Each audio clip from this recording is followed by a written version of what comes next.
El estructuralismo y postestructuralismo son dos corrientes filosóficas y teóricas que han dejado una huella indeleble en el pensamiento moderno. Originados en el siglo XX, estos enfoques desafían las nociones tradicionales sobre la realidad, el lenguaje, el poder y la subjetividad. En este video exploraremos los hitos más importantes de ambos movimientos, desde sus antecedentes hasta sus principales publicaciones y sus contribuciones al desarrollo del pensamiento contemporáneo, desde las raíces del estructuralismo en la lingüística y la antropología hasta la deconstrucción radical del postestructuralismo. Finalmente, esta presentación nos llevará a conocer las ideas que han transformado nuestra comprensión del mundo y de nosotros mismos.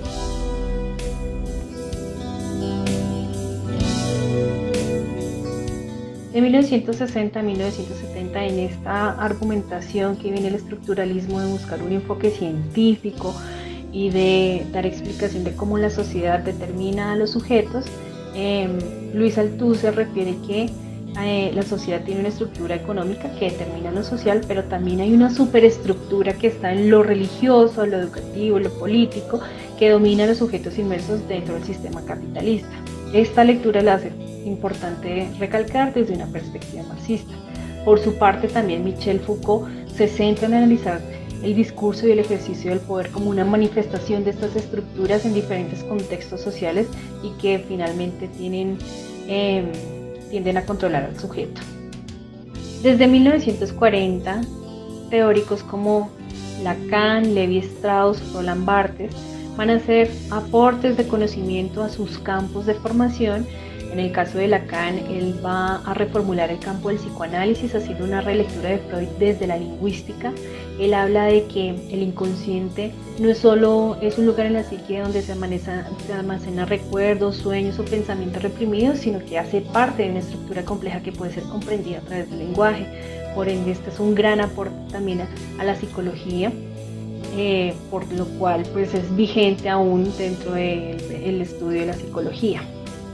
Lévi-Strauss, por su parte, dio una comprensión más amplia del ser humano en torno a las sociedades y la cultura, plantea dicotomías o binarismos para comprender la diferencia entre ellos, pues él hace todo un trabajo de campo en Brasil que aporta como su comprensión del mundo, en donde una de las conclusiones que él da es que el pensamiento indígena o los indígenas que eran considerados salvajes tienen toda una construcción racional, válida y lógica de su forma de vida y su existencia, y a esto es a lo que llama el pensamiento simbólico, y lo cual pues va a revolucionar también en su momento la discusión en torno a las culturas. Por su parte, Roland Barthes habla acerca de la literatura y los medios de comunicación, de cómo el lenguaje y los significados también depende de la interpretación de los individuos, pero que está mediada por unas influencias de los medios de comunicación como la publicidad, la moda, entre otras. Y estas influencias pues también tienen una carga ideológica que reproduce pues estructuras sociales y culturales. Uno de los referentes principales de este movimiento es Ferdinand de Saussure, quien hace un aporte revolucionario a la lingüística en su momento. Él introduce el concepto de significado y significante, que el significado pues es la imagen asociada a un objeto y el significante es el concepto o la forma física o el sonido de una palabra. Él refiere que esta relación no es inmutable, sino que puede variar la conexión dependiendo de cómo evoluciona el lenguaje y el sentido de las palabras. Lo explica asimismo en dos momentos. El primero, pues que se puede hacer un análisis específico de la historia en el que se analiza la lengua y los elementos que la componen, que es la sincronía, y la diacronía, que estudia la evolución de la lengua a través de las épocas.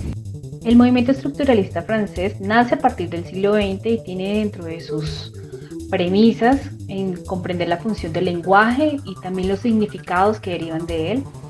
Entre otras, pues la premisa principal es que la estructura social determina, construye al individuo y este está sujeto a esta estructura.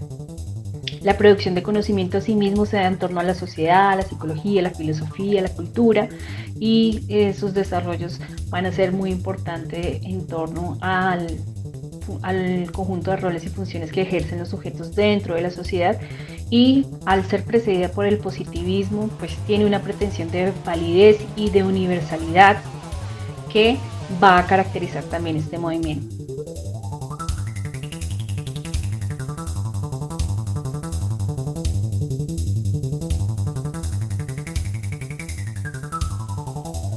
El postestructuralismo es una corriente de pensamiento que hace una crítica y un intento de superación a los límites estrechos conceptuales y metodológicos del estructuralismo, y esto lo hace a través o de la mano de los estudios lingüísticos. Hay unas categorías principales.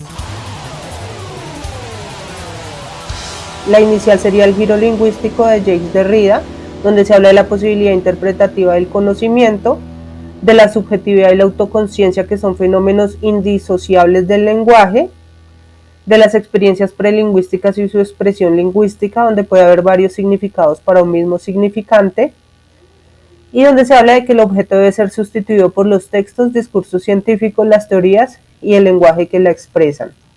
Otra categoría es la deconstrucción de Jacques Derrida también, que hay una crítica de la crítica, donde se dice que toda jerarquía u orden puede invertirse y surge a partir de la destrucción, que Martin Heidegger definió como la técnica del pensamiento filosófico con el fin de revisar profundamente las terminologías establecidas en las humanidades.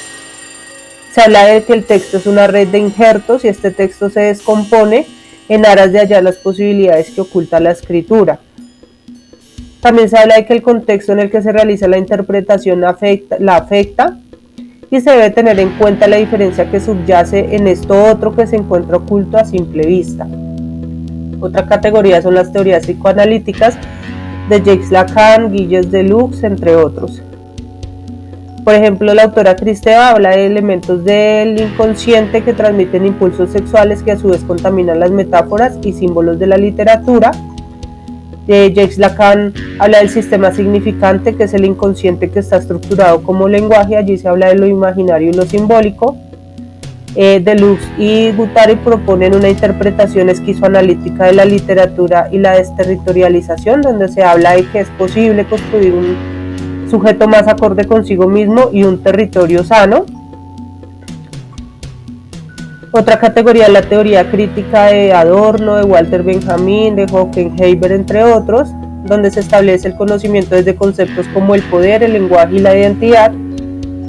Se ofrece una variedad de estrategias que cuestionan las ideas recabadas y las prácticas dominantes, haciendo visible su poder y creando espacios para que emerjan formas alternativas de la práctica y el poder, donde se dice que lo que se debe explorar son los conceptos de construcción, genealogía y análisis discursivo. También están otra categoría, que son los estudios culturales de Edward Said, Hume, Babak, Spivak, donde hay una crítica postcolonial. Se habla de la etnicidad, la raza, las relaciones de marginación social y de sexo. También se habla de unas confrontaciones de primer y tercer mundo, en los estudios afroamericanos, el radicalismo feminista y la radical woman of color. También hay un análisis del las políticas, los estudios subalternos, las intersecciones de clase, género y raza. Por último están los estudios genéricos de Kristeva, Showalter, Hilbert, entre otros, donde surge la emancipación, o se habla de la emancipación de la mujer y su absorción de los centros de poder, el cuestionamiento de la patriarquía o el patriarcado, y se habla de la represión sexual femenina. Allí surge una crítica a la tendencia andrógina de las escritoras que se escudan en la imitación del mundo masculino, como una obra de la autora Virginia Woolf. Y también hay unos estudios gay, lesbian y queer, un activismo homosexual, heterosexismo y homofobia, que se define como la dominación heterosexual y el miedo irracional a lo desconocido. Esto para finalizar. Asimismo, como antecedentes del postestructuralismo, tenemos en primer lugar la fenomenología, que fue desarrollada por Husserl y Heidegger, la cual tuvo un enfoque en la experiencia subjetiva y la construcción del significado. Tenemos también el estructuralismo, que surgió en campos como la antropología, la lingüística, la semiótica, y el cual postulaba la existencia de estructuras subyacentes que organizan la realidad social y lingüística. Y existen las críticas marxistas al estructuralismo, en las cuales Marcuse y otros criticaron las ideas estructuralistas, enfocándose en las relaciones de poder en la sociedad. El postestructuralismo, en cuanto a aportes para el desarrollo del pensamiento moderno, tenemos que en primer lugar, hacia el año 1966, Foucault publica Las palabras y las cosas, en el cual desafía todas esas ideas tradicionales sobre el conocimiento y el poder y establece algunas bases del postestructuralismo. Hacia el año 1967 se publica La gramatología de Derrida, en el cual busca desarrollar el concepto de deconstrucción y desafía las nociones tradicionales del lenguaje y la escritura. Hacia el año 1970 se publica El espejo de la producción, en el cual Baudrillard critica la sociedad de consumo y la producción capitalista desde una perspectiva postestructuralista, anticipando ideas sobre la simulación y la hiperrealidad. Roland Barthes, hacia el año 1971, publica SZ, en el cual aplica un enfoque estructuralista al análisis de textos literarios, anticipando ideas postestructuralistas sobre el placer y la ambigüedad del texto. Hacia el año 1975, nuevamente Foucault va a publicar Vigilar y castigar, en el cual va a analizar el desarrollo histórico de las instituciones disciplinarias y la vigilancia, consolidando de esta manera todo su pensamiento sobre el poder y el conocimiento. Hacia el año 1977, Foucault publica El orden del discurso, en el cual se va a examinar cómo se construyen y mantienen las normas y los discursos sociales, contribuyendo a la comprensión del poder en la sociedad.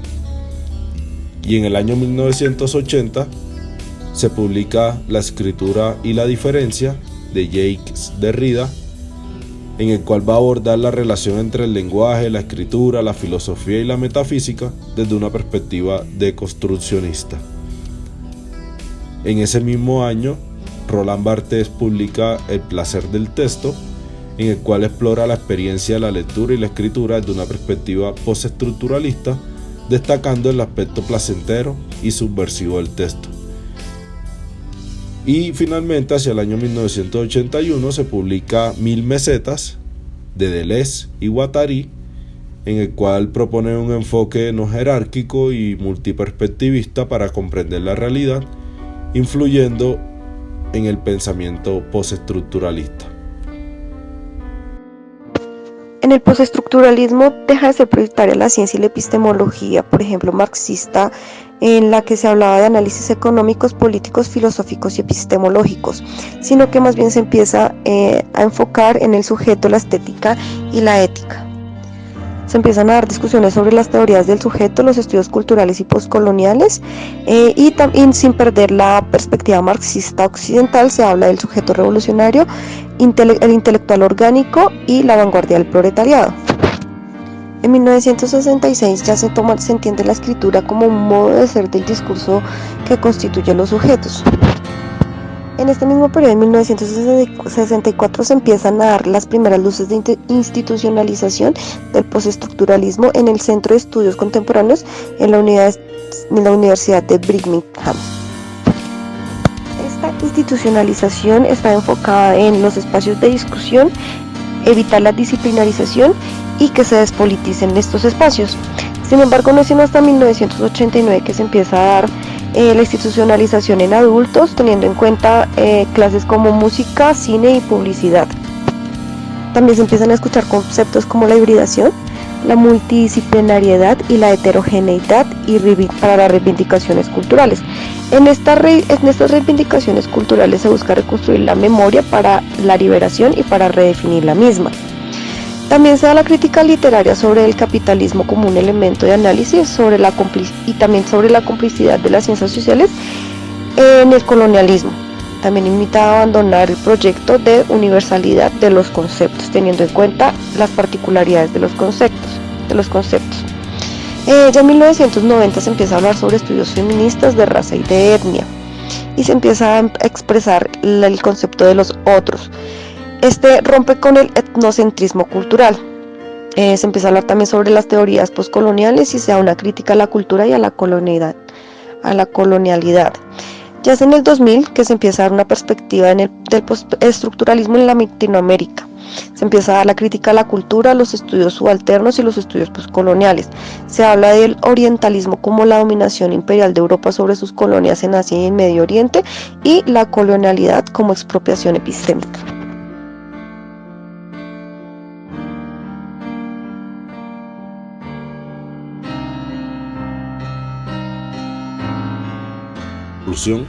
Tanto el estructuralismo como el postestructuralismo han dejado una marca significativa en el pensamiento contemporáneo. El estructuralismo, con su énfasis en las estructuras subyacentes y patrones universales, transformó disciplinas como la lingüística y la antropología. Sin embargo, el postestructuralismo surgió como una respuesta crítica a las limitaciones del estructuralismo, desafiando la estabilidad y universalidad mediante el rechazo de las metanarrativas y la exploración de la multiplicidad y la contingencia. Encabezado por figuras como Foucault, Derrida y Barthes, el postestructuralismo ha abierto nuevas posibilidades para la reflexión crítica, la interpretación creativa y la resistencia política, al desmantelar jerarquías y oposiciones binarias para revelar la complejidad inherente a la experiencia humana. En última instancia, tanto el estructuralismo como el postestructuralismo nos recuerdan la naturaleza dinámica y cambiante del conocimiento y la realidad, mientras que el estructuralismo buscaba descubrir leyes subyacentes que gobiernan el mundo. El postestructuralismo nos insta a cuestionar esas mismas leyes, reconociendo la diversidad y la contingencia en la vida humana. Estas corrientes desafían nuestras suposiciones arraigadas y nos invitan a abrazar la complejidad del mundo en el que vivimos, al tiempo que nos recuerdan que la comprensión del mundo siempre está en constante evolución y revisión.